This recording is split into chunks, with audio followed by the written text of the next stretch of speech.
또 뇌물 등 혐의로 구속 기소된 유동규 전 성남도시개발공사 기획본부장의 공소장엔 유 전 본부장이 대장동 개발 방식이 확정되기 전부터 사업에 관여한 정황이 담긴 것으로 파악됐습니다. 다만 구속 당시 적용했던 배임 혐의는 공소장에서 빠져 이른바 윗선을 향한 수사는 여전히 난항입니다. 취재기자 연결합니다. 손유정 기자. 네, 서울중앙지방검찰청입니다. 네, 유 전 본부장의 공소장 내용이 공개됐는데 대장동 사업자 선정 전부터 사업에 관여한 정황이 담겼다고요? 네, 그렇습니다. 검찰은 그제 유동규 전 성남도시개발공사 기획본부장을 뇌물과 부정처사 후 수뢰 약속 혐의로 재판에 넘겼습니다.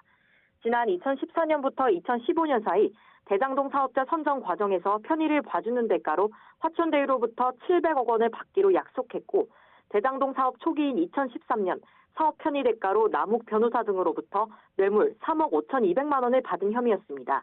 유 전 본부장의 공소장엔 대장동 개발 방식이 확정되기 전부터 유 전 본부장이 개발 사업에 관여한 사실이 담겨 있는 것으로 파악됐습니다. 유 전 본부장이 지난 2012년 최윤길 전 성남시의장을 통해 소개받은 남욱 변호사에게 공사 설립을 도와주면 민간 사업자로 선정돼 민관 합동으로 대장동을 개발할 수 있도록 해주겠다고 제안했다는 겁니다. 당시는 성남도시개발공사 설립은 물론 대장동 개발 방식이 민관 합동 방식으로 확정되기 이전이었는데요. 유 전 본부장은 2013년 성남시의회에서 성남도시개발공사 설립 조례안이 통과된 뒤 남 변호사에게 대장동 개발 사업 구획 계획도 마음대로 하라고 했다며 2주 안에 3억 원을 달라고 요구한 것으로 파악됐습니다. 이에 남 변호사는 당시 대장동 사업을 함께 추진하던 정영학 회계사와 업자 정모 씨와 돈을 모아 수차례에 걸쳐 현금 3억 5,200만 원을 유 전 본부장에게 전달했습니다. 이후 유 전 본부장이 대장동 사업 계획서에 초과이익 환수 조항에 빠지게 하는 등 화천대유에게 유리한 방향으로 사업을 추진했다는 게 검찰의 판단입니다. 또 공소장에는 유 전 본부장이 대장동 사업의 대가를 요구하며 화천대유 대주주 김만배 씨에게 700억 원을 요구하고 그 전달 방법도 구체적으로 논의한 정황이 담겼는데요.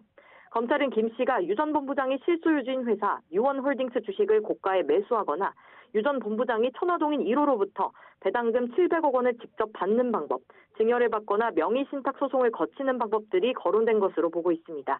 이에 유 전 본부장 측은 거액의 뇌물을 받은 적이 없고 김만배 씨에게 맞장구 치고 따라다니면 얼마라도 챙길 수 있겠다는 생각에 이야기하다가 이번 사건의 주범으로 잘못 몰렸다고 혐의를 부인했습니다. 네, 그런데 이번 사건의 핵심은 배임 혐의라는 목소리가 높은데 유 전 본부장의 공소장에서는 배임 혐의에 대한 내용이 빠져서 논란이 계속되고 있죠. 네, 검찰은 유 전 본부장을 재판에 넘기며 앞서 구속영장에 적시했던 배임 혐의는 공소장에 포함하지 않았습니다. 앞서 검찰은 유 전 본부장이 민간 사업자에게 특혜를 줘 막대한 개발 이익을 가져갈 수 있게 했고 성남시에는 수천억 원대 손해를 끼쳤다고 봤는데요. 유 전 본부장 기소 전 검찰이 김만배와 남욱, 정영학 등 이른바 대장동 핵심 4인방을 동시에 불러 대질 조사까지 벌였지만 배임 혐의를 입증할 단계까지는 가지 못했다는 분석이 나옵니다.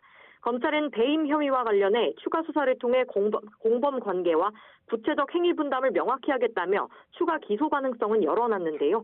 하지만 유 전 본부장이 성남시에 손해를 끼쳤다는 고의를 입증해야 하는 데다 초과이익 환수 조항 삭제 경위를 밝히고 나머지 공범 관계도 특정해야 하는 과제가 남아 있습니다. 유 전 본부장 등의 배임 혐의를 입증하지 못할 경우 성남시 관계자나 당시 시장이었던 이재명 지사 등 윗선 수사도 용두사미로 끝날 가능성이 큽니다.